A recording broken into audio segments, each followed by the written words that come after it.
Hello everyone, my name is Sean Walley. Today I will speak to you about Appalachian teen smokers not on tobacco 15 months later. The American Lung Association established the Not on Tobacco program's primary goal to help teenagers quit smoking. It is organized as 10 50-minute sessions meeting once a week.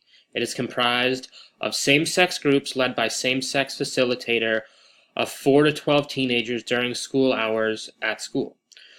A 3 to 6 week recruitment period began the program with media and advertising done to promote it. This evidence-based program was specifically for rural students from the Appalachian region, specifically West Virginia and North Carolina.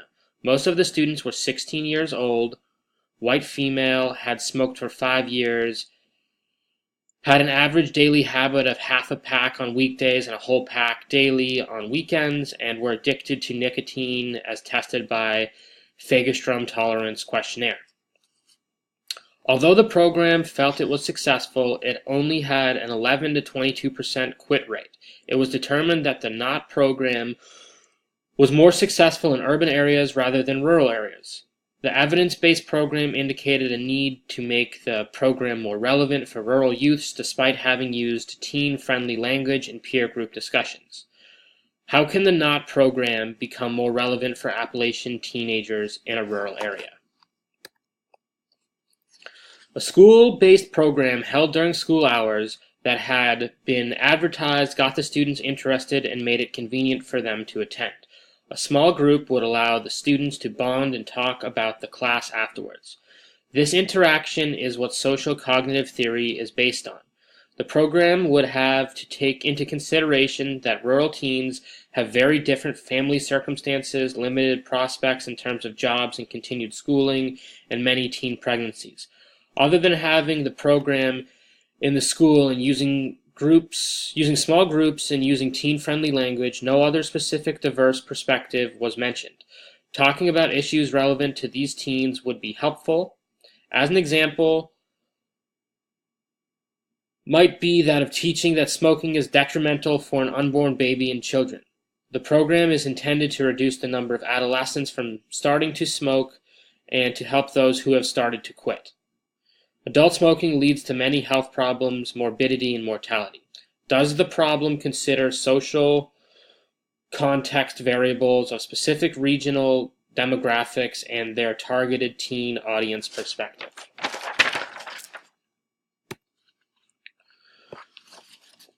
The Not Cessation program is sponsored by the American Lung Association, a century-old health organization whose mission has always been to save lives by preventing lung disease.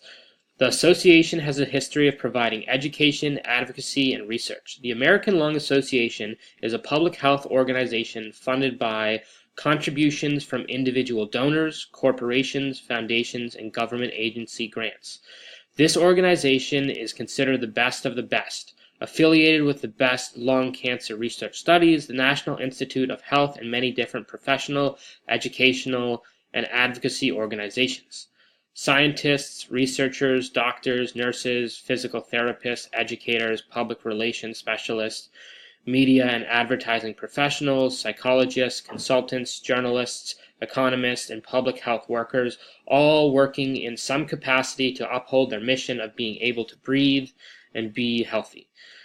These are the same professionals that have in various capacities formed the NOT program, key players before the facilitator and school coordinators and local funding people take over on the local level.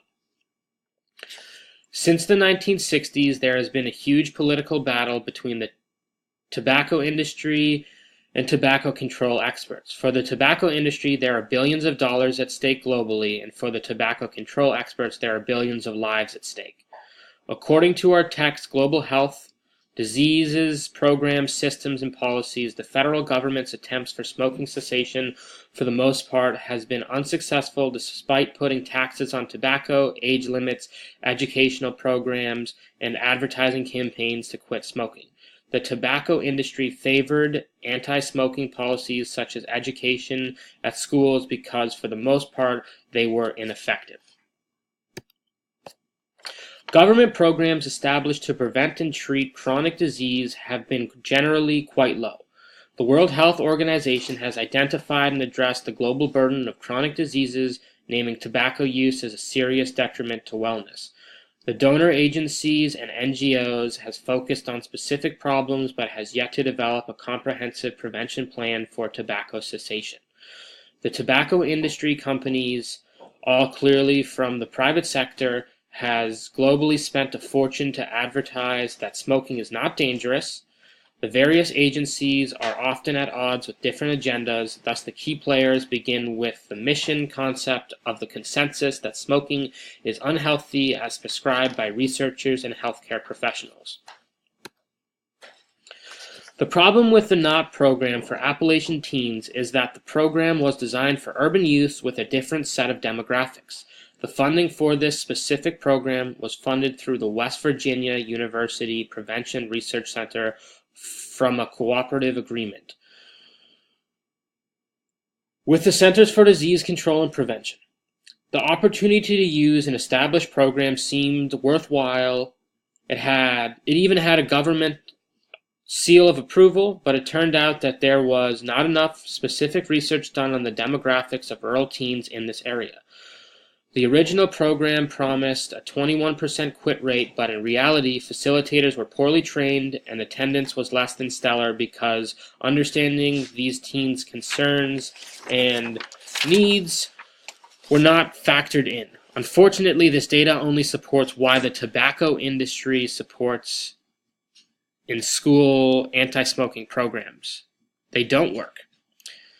The understanding that getting teens to quit smoking is worthwhile, and most educators are aware of this necessary public health problem, trusting the success of the NOT program was not their fault. Getting funded from the West Virginia University Prevention Research Center was appropriate, and public health professionals were doing their job. The external stakeholders have always stemmed from American Lung Association. Are there any ethical concerns in the development or delivery of the program? Our text states schools are naturally a prime site for health education programs. Studies have shown that school education programs are effective in teaching the facts about health and safety. The NOT program explains the dangers of smoking in this type of environment, so the location should be of no ethical concern. Small same-sex classes taught by same-sex facilitators should demonstrate delivery of the program in a safe, non-threatening, confidential environment.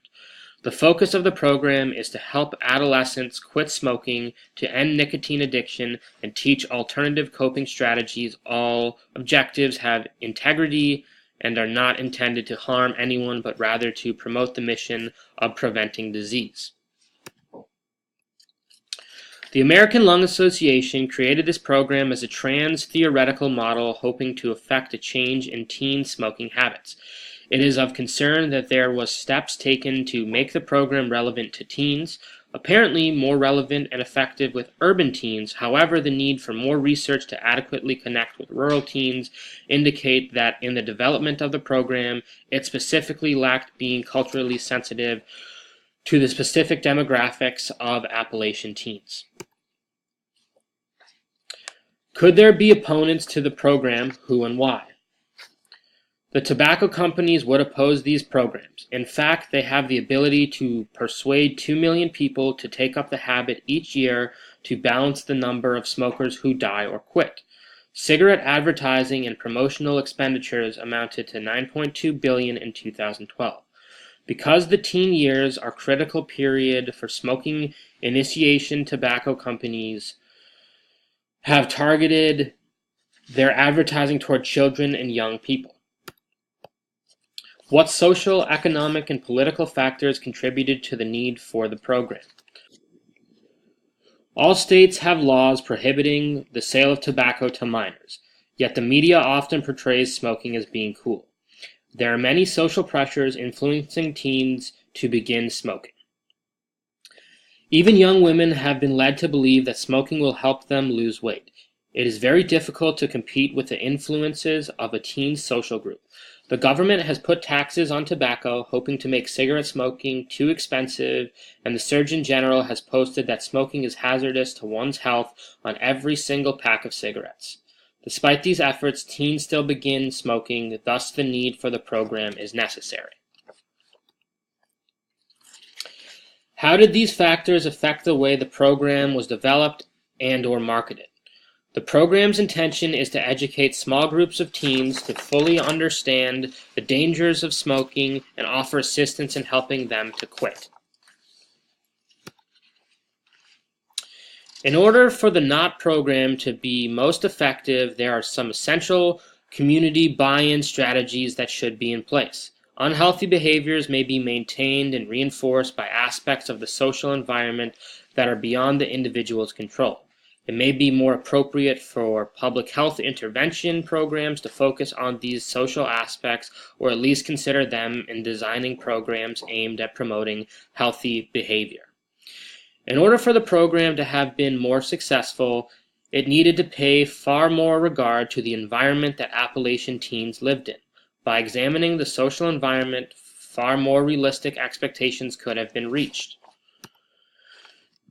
Understanding the key community interests, being aware of the income distribution, who lives in affordable housing, are there justice issues, what are the health issues in the community, how many people have health insurance, what is the role of the school and the church, being aware of the sensitive population issues, teen pregnancies, single family homes, parents in prison, knowing goals of teens, and educating everyone about program goals.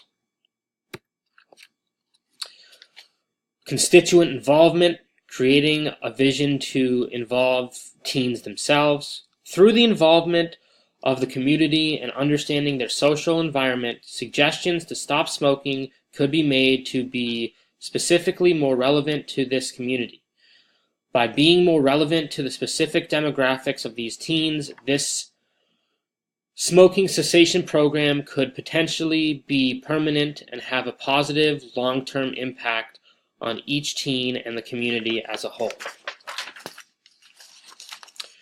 The information gathered in the community assessment will help to identify how the program can best meet the needs of and provide benefit to the people who live in the neighborhood, nearby community, and the region.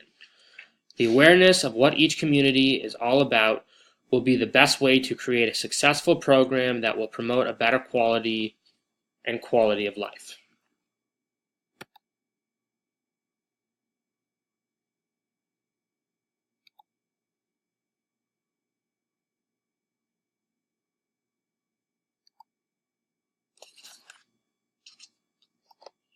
Thank you very much.